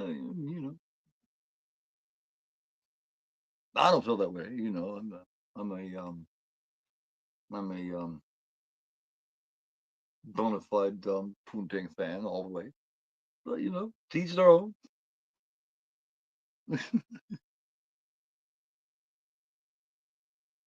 I know it is, yeah. The NBA player. Kobe Bryant, yeah. I truly believe that Kobe Bryant's the second greatest basketball player there's ever been. Um, in my opinion, Michael Jordan is the greatest of all time. Why? Because he made everyone around him greater than what they were. That's that's the major. Not how many points you score or all that. This shit helps. But when you make your whole team great, just by being there. And Kobe Bryant could do that too. That's why um, LeBron James is not the greatest basketball player of all time. You too, King. Oh, Hakeem Olajuwon, huh? Hakeem Olajuwon was a great, well-rounded player. So was Tim Duncan. You know, Tim Duncan was able to make everyone around him better. That's what it takes, man. That's what it takes. Magic Johnson was able to do that. You know what I mean?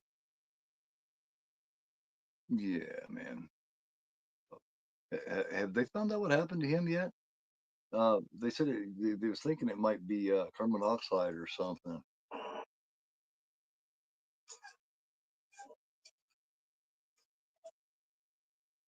Yeah. Oh, so they had a couple who didn't pass away. Okay. Yeah. Well, Kobe was flying the helicopter, Joseph. He was the pilot. Damn. Also, this girl just shoveled. Yeah, oh yeah, that's right. Rose shoveled, and then she left, so she didn't know what happened.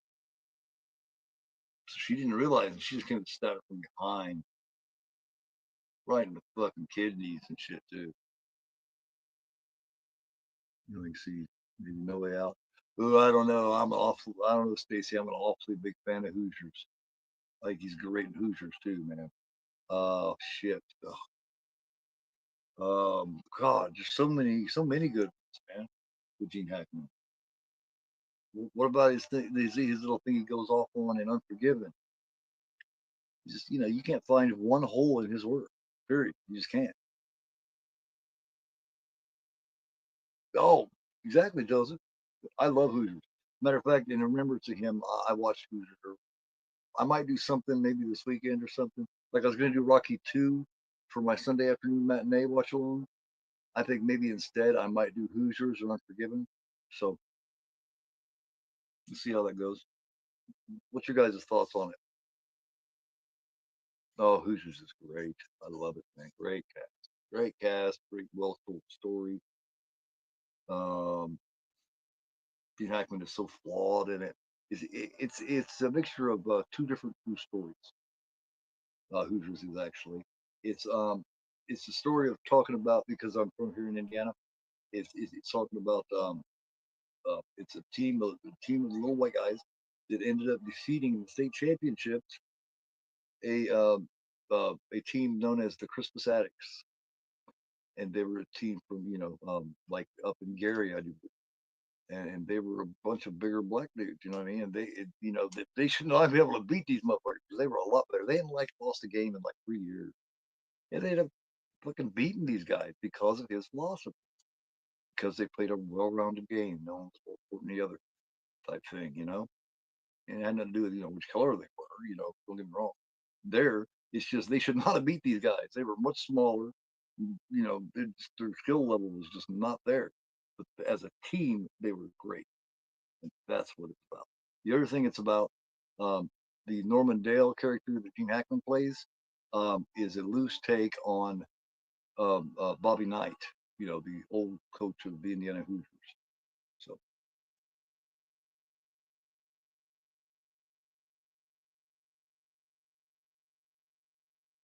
I'm not sure if I've heard that or not. I don't know.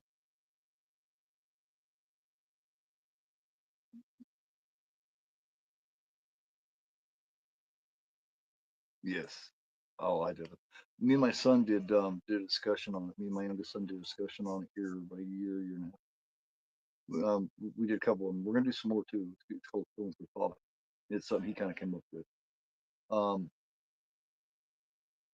Yeah, we also did St. Maud. So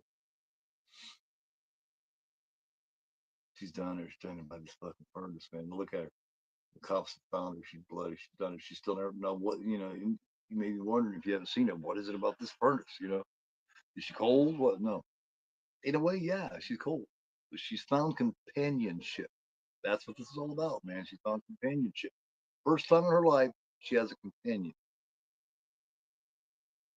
She feels wanted. She feels loved. She feels cared for. Yeah, yeah, yeah. I am gonna go check that out. What's it called again? Right down here. You know I am. I'll go right down like a shit. What is it? Hold on here. Let me go back up here. Uh, Forever Young Alphaville. Okay. Now here's where. Now you remember that? You remember that one chick? Remember they were showing Joan? She had a scar on her shoulder, right? It showed it just briefly after she got out of the shower. You can see a little bullet hole scar. Remember that? When you're watching this here now, they just had to shoot her.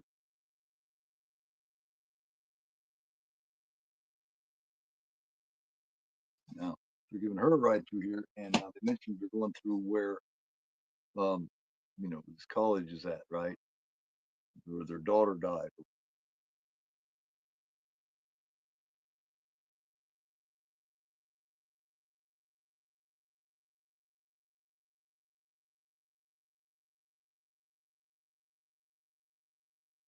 Yeah, yeah, well, yeah. Paul Walker was pretty good, man. First thing I ever seen him in, I think, actually, well, I think I've seen him before, but the first thing I remember him actually starring in, of course, was Joyride. Joyride, with Rusty Nail, you know.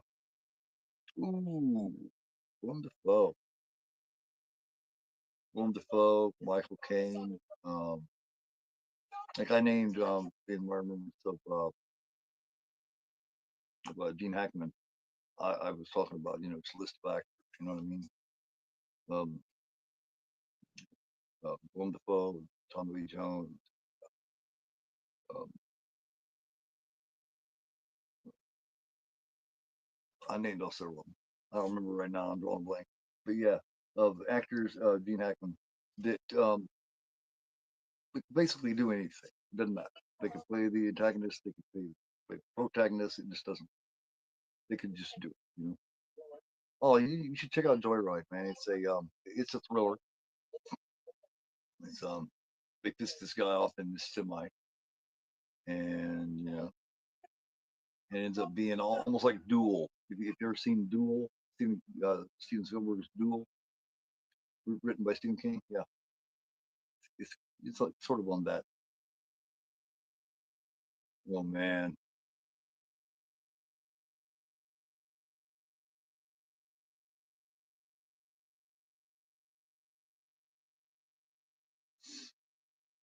but check out Joyride with Paul Walker in it. Yeah, check it out. Yeah, I think you'll like it. He's a lot younger. It's well before he ever did the Fast and Furious. Damn.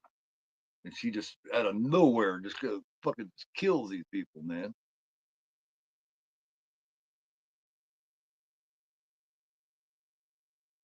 Hmm,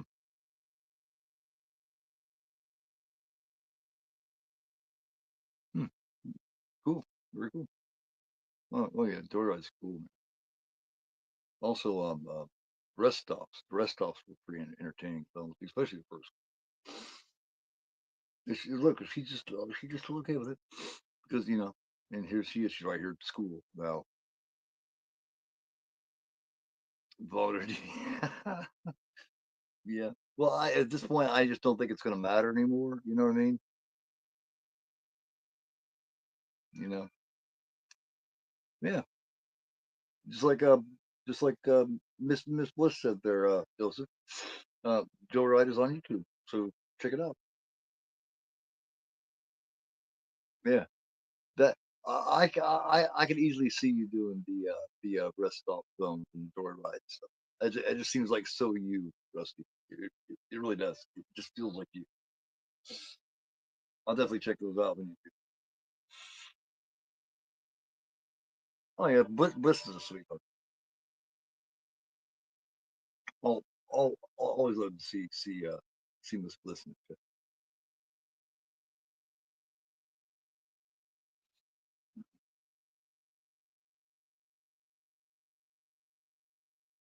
Oh man, it just it just doesn't matter what fucking Gene Hackman did, man. It was just good, He was even able to pull off a Lex Luthor with hair, that had hair, you know, and nobody cared if he had hair or not. It just didn't matter. Oh, was she? Damn. Yeah, yeah. Well, yeah, yeah. She was pretty. Yeah, she's look now. Something that you notice here, you pick up on. Look at here. She's cleaning up and she cleaned the blood off herself. And now she's putting makeup on, like she's getting ready to go out on a date, like she's getting ready to go out and meet the guy she likes, right? That's basically, you know,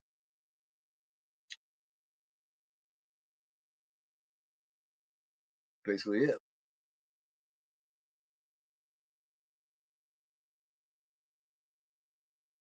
That's basically it. You know what I mean? She's getting prepared to go out to go see a guy she likes, and I take that literally. Now it's back to Kat after she was shot, after she killed those women and killed Rose, and they had to shoot her to stop her. And now she's strapped down and shit, and she's basically fucked. You know.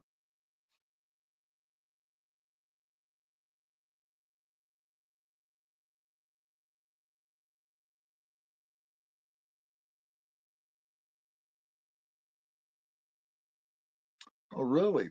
That's the Christopher Reeve Superman. Superman the movie, man, from 79, maybe 78. No, 78.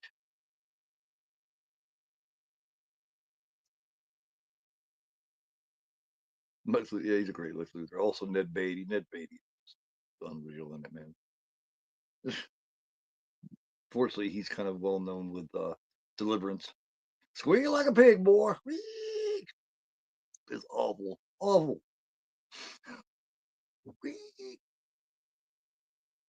Awful, man. Deliverance is just one of those shows. You're not wanted to. It's like, damn, dude, that's not really rude, Padre. But what he's doing, he's not telling her that. Basically, performing an exorcism. It's done so well. It's not stolen off any of the dumb shit. You know what I mean? All these exorcist ripoffs and shit. You know, it's done really well, really good. And now she's coming to the school. Now this is years later. Joan is coming to the school where all this happened. Bust in here.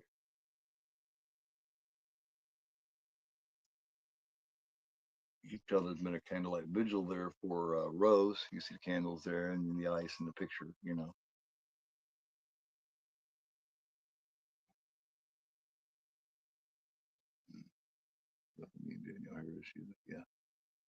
absolutely. Yeah, I'm going in April up to Michigan, traveling up to Michigan with Killer Pizza to meet and hang out with and everything with Linnea Quigley. So hell yeah, I can dig it, man. Oh hell yeah, gotta have. Yeah, I know you do, man.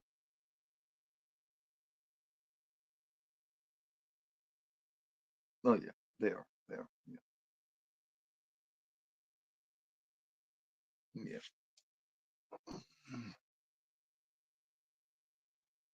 yeah. It's April 17th, I do believe. I'm gonna take a drive up there to Michigan, about 150 miles from here, you know, and it's a great physical media place too that I'm with she's going to be at. So yeah, so now when you figure out he's doing this exorcism, they realize that she's fucking been possessed, man.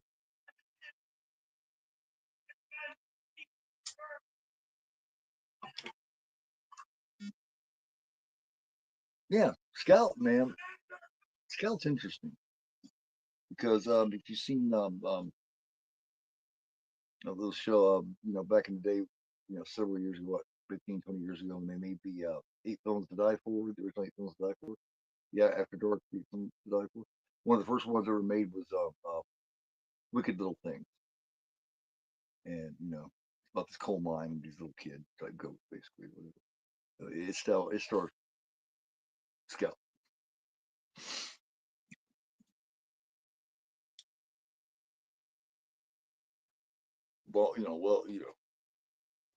Before she ever did the zombie Halloween movies. Yeah, yeah, yeah, absolutely. And now here's Joan coming into this basement here, this furnace room that Cat was shot in, was caught in after she killed all those people years before. This is what I don't remember how many years they said it was, 5, 6, 7 years, something like that. Yes, I'm wanting to cover some of those actually, Rusty. I'm wanting to do the Hamiltons, definitely the Hamiltons. And a couple others too. I'm also wanting to do one from the very last season that he did called Suspension, and that's a slasher people don't know much about. That's a really good one too. So you get a chance to see Suspension. It's a good one. It was one of the last of the films to die for that they ever did.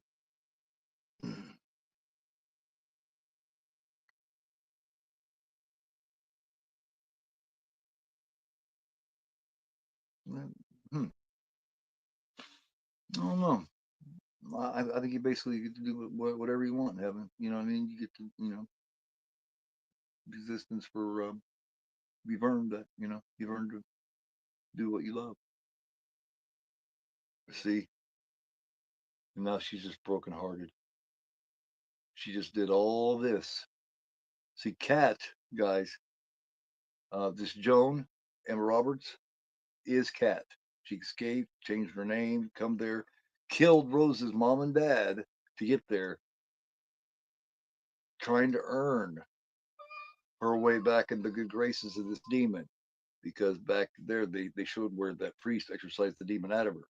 And she come all the way back here, did all this, sacrificed these people, and went back to that furnace room and waited for it to get hot, and it never warmed up, it stayed cold. So she did all of this, and she's never going to get that demon back. She wanted to be possessed again. She wanted to that companionship back with that demon. That's basically what we're talking about here. In my opinion, that's what it is. And that she is broken fucking hearted, man, because she's alone. All this she's been waiting all this time to come back and get back into graces. Yeah, that's why she put the makeup on. That was her man. You know what I mean? That was her love. She loved this motherfucker. You know? That's this was.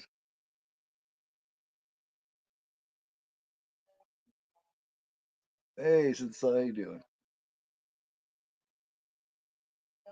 I know. That fucking tattoo is sexy as fuck, dude. I love that tattoo, man. Yeah, she has up her ribs there. That's nice. It's nice. It's very nice. Yep, yep, that's what she said. Don't leave. Yes. Yes. And she did all that because she thought, yeah, if she did that and she went down there, but when she went down there and seen that it wasn't on, it was cold. She's understand, she's abandoned by it. Yeah, it was exercise out of her. She didn't want to exercise out of her. She wanted to keep that. It's the only companionship. It's the only time she'd ever felt cared for. The only thing she ever felt important. You know? Oh, yeah. I like the Rock doses. Yeah, Rock's cool. I don't necessarily get into him much as an actor and shit like that. But back in the day, say 97, 98, 99, he was absolutely the most entertaining wrestler on the planet. You know, I was always more of a Stone Cold guy, but yeah, you know, yeah. Oh, yeah, Chrome's cool too. Yeah, it's one of the few times she ever played the antagonist. You know, she's always the good, you know, the good girl. You know what I mean, or the scream queen or the heroine or whatever. But in that one, she was a evil little bitch, man. Love the music, man. Love the music. Elvis Perkins, his brother does that. Um, does the music for all of his films now. And I can't remember the name of his group here. His name is Elvis Perkins, and they're both the sons of Anthony Perkins from Psycho. Let's see here. I'm gonna find that. What I did is maybe last night if I can find that paper. It's such a mess, man. I'm so unorganized. But yeah. What you guys' thoughts on? I was going to continue the Rockies. You know, I did Rocky last Sunday. I was going to do Rocky 2 this Sunday. Maybe doing a you know, in remembrance of Gene Hackman. Maybe doing a Hackman film instead. Maybe Hoosiers or Unforgiven or something like that. What's your thoughts on that? Leave me your tell me what you think about it and all that shit. All that good shit. That's everything that lives in the house. Yeah. Wrote that down too. I actually did a review on that in my post. Shit, I can't find it right now. I don't know what I did with it. I don't know if I can. Oh well. No, well, I don't. Anyway, yeah. But yep. Oh yeah, I know it. I know. Ah, see, fan thing. Come on. Yeah. Yeah. He was a very entertaining wrestler. You know what I mean? He did great promos and all that kind of shit back when wrestling was interesting. You know when it wasn't, you know, painting by numbers type shit. Yeah, yeah. She did a lot. Yeah. Oh, she's done a lot, man. Absolutely. Oh yeah, Scarecrow. I ain't talking about Scarecrow. Also, I liked his role as Clyde's brother in Bonnie and Clyde. That's back when Faye Dunaway was asking for. I was never really big on Warren Beatty. I think he completely just buried Beatty in that, you know, in scenes they were in together. You know, I think, you know, Hackman was much better than Warren Beatty.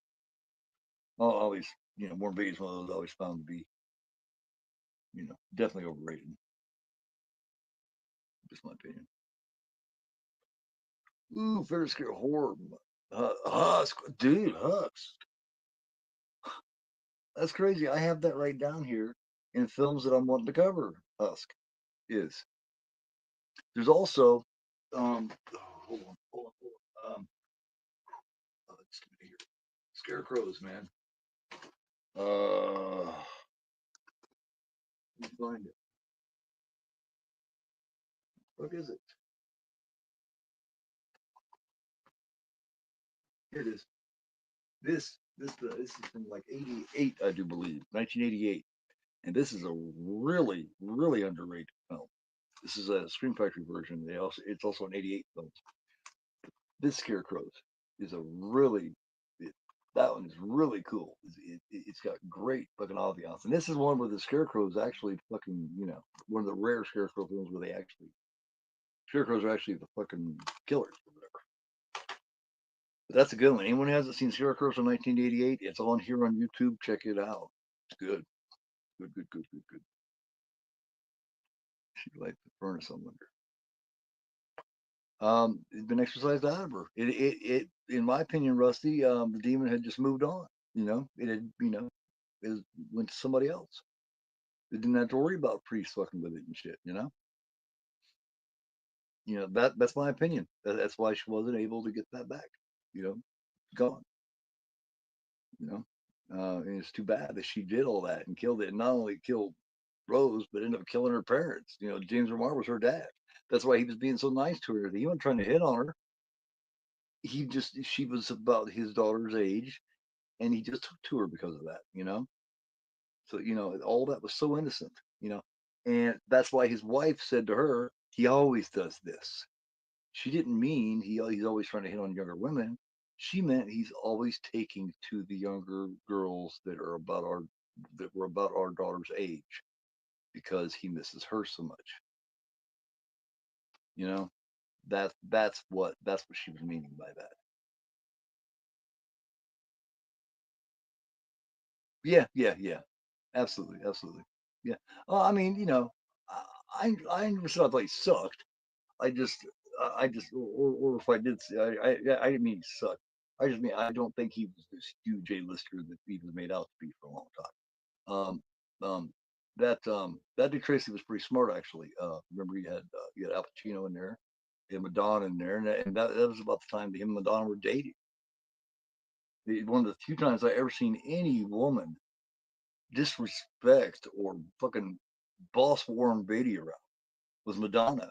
If you've seen that documentary that she did right around that time, she's a bitch to him, man. And he puts up with it. I was like, Warren, dude, you're supposed to be this fucking stud. You're this motherfucker, you know? You're this womanizing motherfucker. And he was being controlled and shit by Madonna. Madonna was like, look here, bitch. Yeah, he was 40 years old for 30 years. Absolutely. Oh man, that all just all depends, man. I don't know where they're going or what they're doing with Halloween. It scares me to even think about it. But so I really couldn't tell you. I don't know. People do this back. So, yes, they did that. I remember a good friend of mine on here, Night from Night Watch Zone, right? Um, we're big fans, especially Stallone, Schwarzenegger, Chuck Norris and all those dudes, from back around that time. I seen the thing and I didn't realize, and I just seen it and I kind of panicked. I seen where Chuck Norris had died, right? Well, I immediately got on Instagram and I told Knight, I was like, Knight, dude, man, Chuck died, Chuck Norris died, and he was like, oh man, all this. I couldn't find out was bullshit. That was the one only time I ever fell for that. And he got hold of me later going, man, Chuck didn't die. I was like, oh shit, and I checked it out. I was like, oh hell, yes, yeah, that was my lesson into that dumb shit. You know, I always make double, triple, quadruple sure or something like that, and make sure it's a reputable, honest source because there's not many of those on YouTube. Before I go spread anything like that now, so but yeah, definitely. Yeah, yeah, yeah. It would be cool for them to finish some of that storyline with her. She didn't really get to finish it part six because somebody else was playing her because they didn't want to pay her what she was worth. You know, but your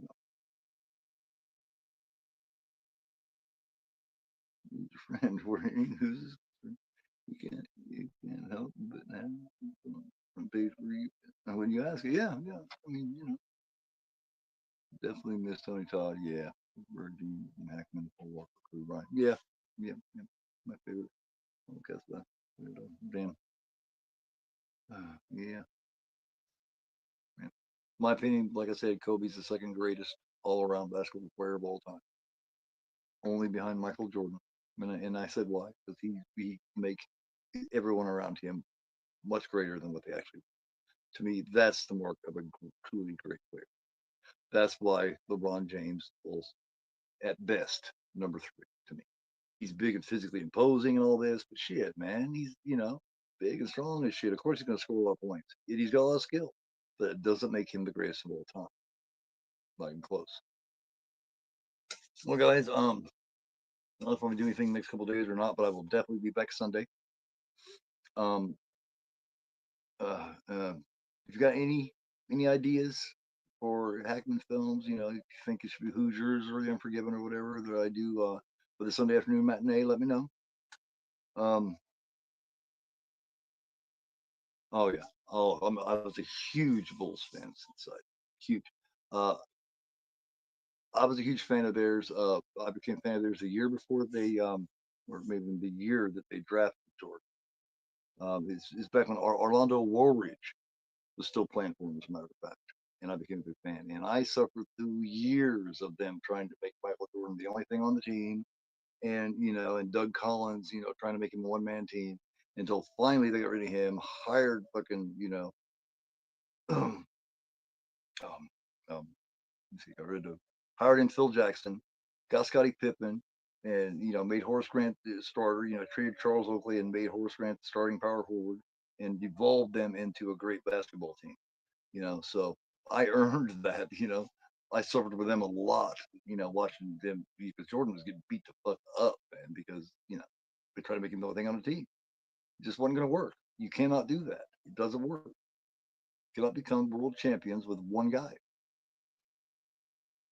But yeah, as I was saying Sunday, you're going, whether it be Hoosiers or or Be Unforgiven, whichever one you guys like to see me do, and tell me for whatever. Just kind of let me know in the comments here on this one or whatever. And I will see you then, or maybe it's not before then. You never know. I might jump in with a Forgotten Slasher or some bullshit. Hopefully, I will have one of my two new Ranking Evil episodes I'm ready to put out. So hopefully, maybe I'll have one of them done before then. I got other little things I'm working on. A couple little surprise things I'm working on too. So we will see. We'll see what is up, man. Oh yeah, Michael Jordan was special, man. He might have been a dick, but he was a special player. Thanks, Joseph, man. Good to see you too, man. Take care of yourself, and remember that advice I gave you, brother. So, remember, you can either take my advice, to heart or not. That's up to you. But I'm just trying to look out for you. But everybody, here, let me hear me give you this more time, just because I this holds special meaning to me. Watch it. My good fellow, your date appears to look just like a rat. Damn! Hey, don't say that about my pumpkin. She's self-conscious. Ooh! Yeah, it's special. But yeah, everybody take it easy. Thanks for joining me. Had a great time as always. Much love to you. And don't forget, I'm Gortho and you are not. Check this out. Good luck to you. Your raggedy ass goddamn family for real. That's why you is a whole ass bitch for real. Reason why the f you live a miserable life except that you dumb, ugly, and for real. You should work for Putnam County. What the f you doing out here? You raggedy ass for real. Stupid bitch for real. How the f you got somebody out driving under the influence? Nick, no goddamn keys in the ignition. Was nobody driving? You stupid for real. Hey, Captain, Putnam County, that's what the f don't cut him out his face. Cut his check the same too, cause he's dumb for real. He ugly, he's stupid for real. Work for Putnam County. Because I am agoraphobe, and you are not.